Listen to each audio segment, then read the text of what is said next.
Alhamdulillah, our masjid is so quiet tonight, right? You like it? Alhamdulillah.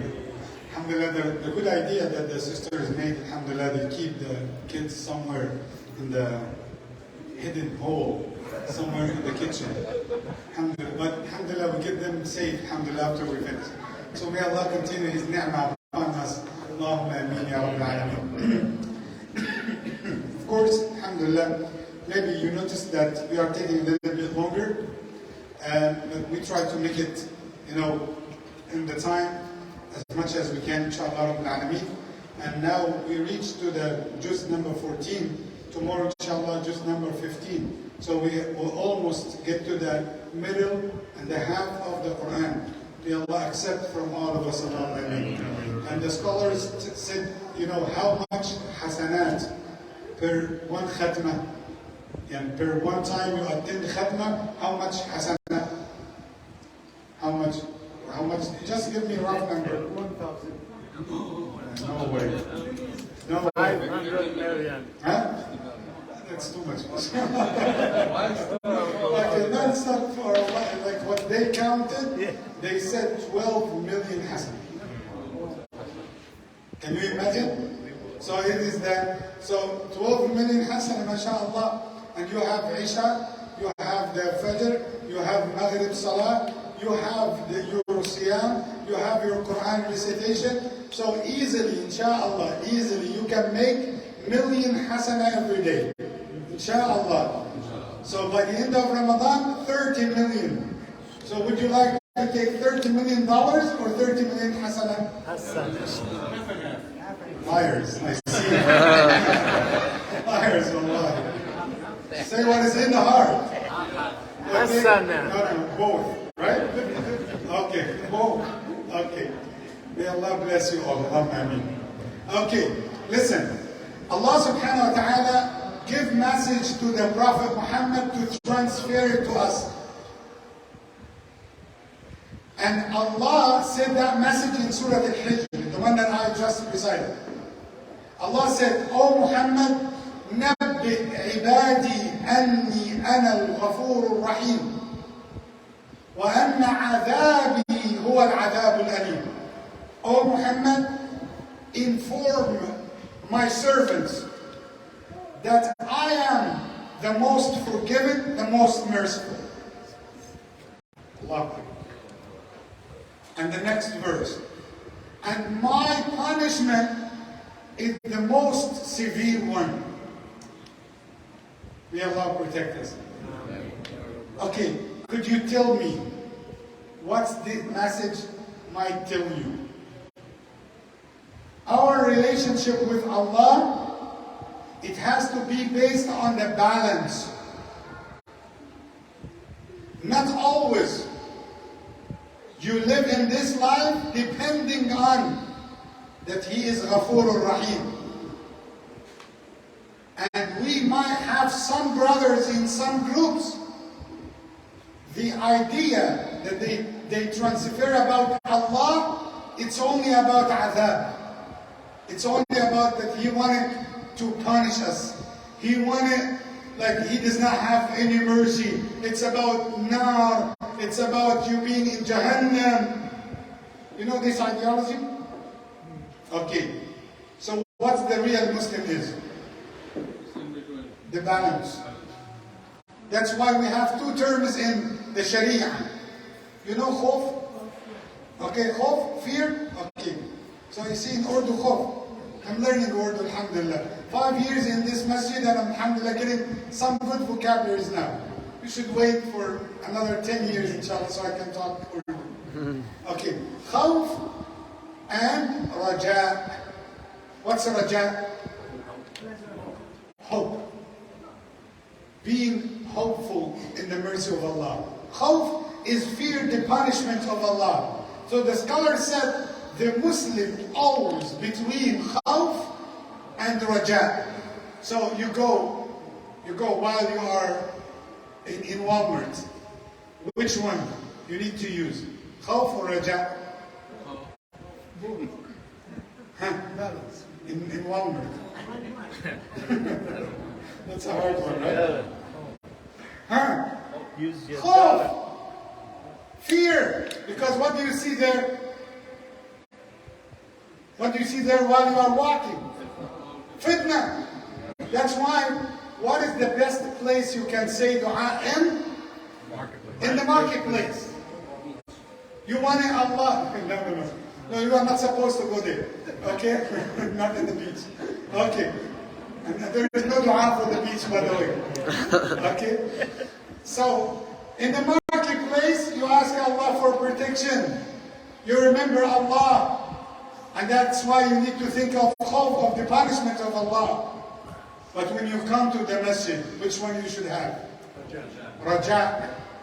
You are hopeful in the mercy of Allah subhanahu wa ta'ala. And one of the best stories that I have ever heard of Raja, and thinking good about Allah, hoping in the mercy of Allah, the hadith. And wallahi, I can tell you, I have been in Al-Azhar, in the Islamic studies, almost 28 years. And every time, till today, every time when I hear this hadith, I go and check its authenticity. I'm afraid maybe it's fabricated or a weak hadith. And every time I check, I find an authentic hadith, I say Allahu Akbar. Why?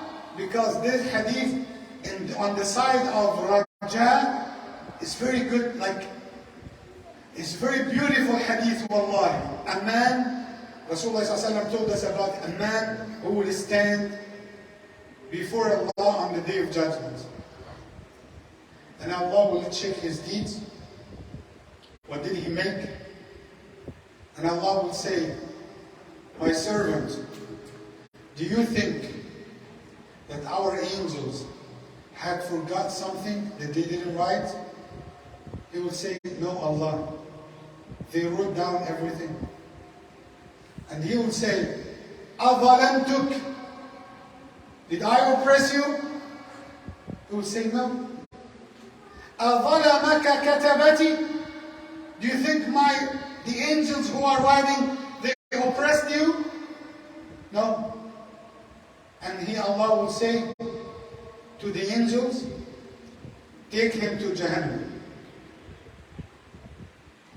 And while they are dragging him, he will scream out. And he will say, Ya Rab, ما كان هذا ظني بك.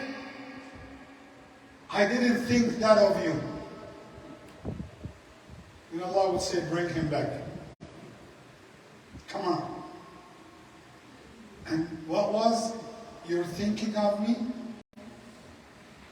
How did you think of me?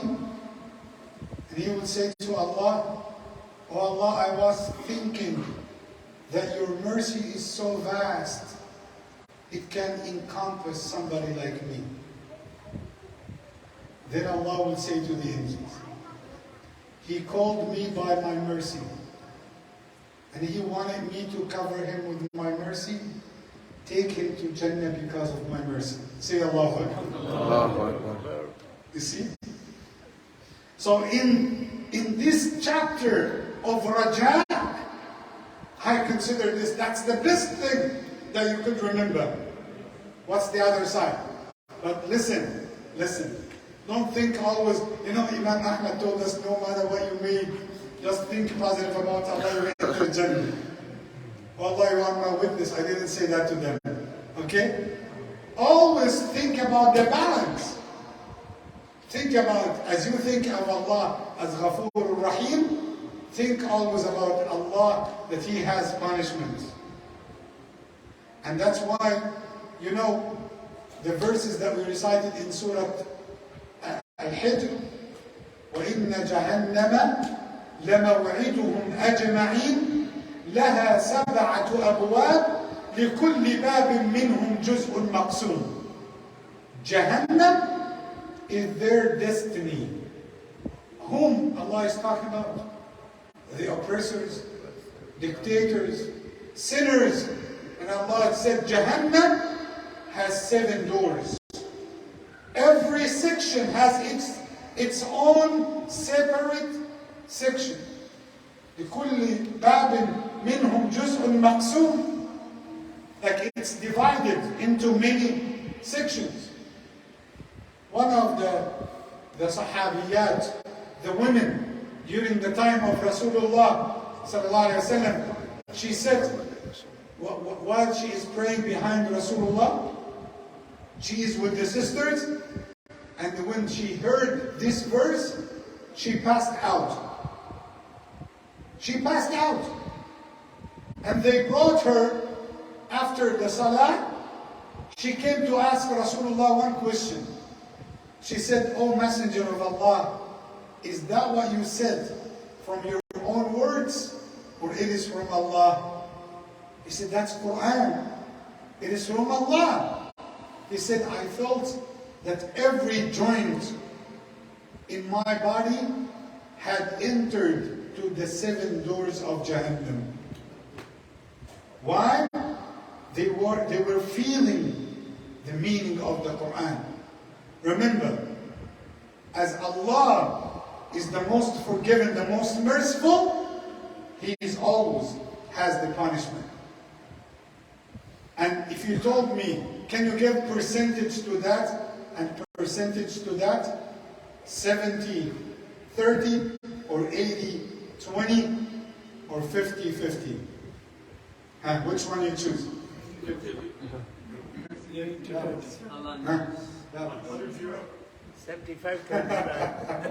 100-0. Yes.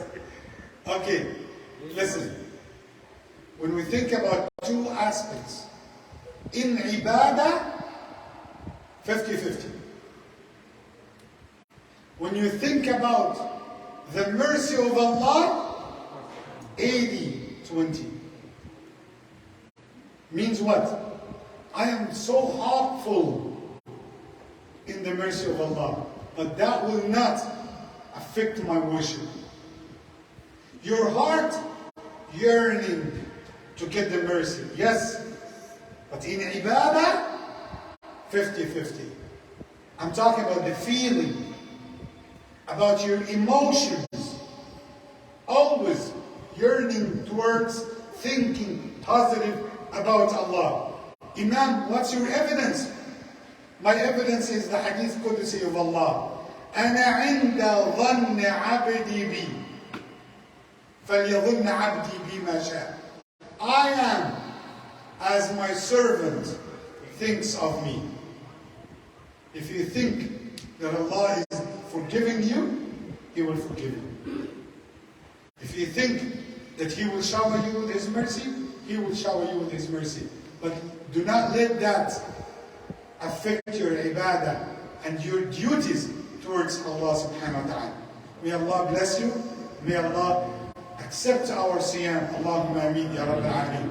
Before we move to salah, is there anyone here thinking of breaking the oath and will not continue tahajjud and Taraweeh with us till the end of Ramadan? Or you still remembering your covenant with us?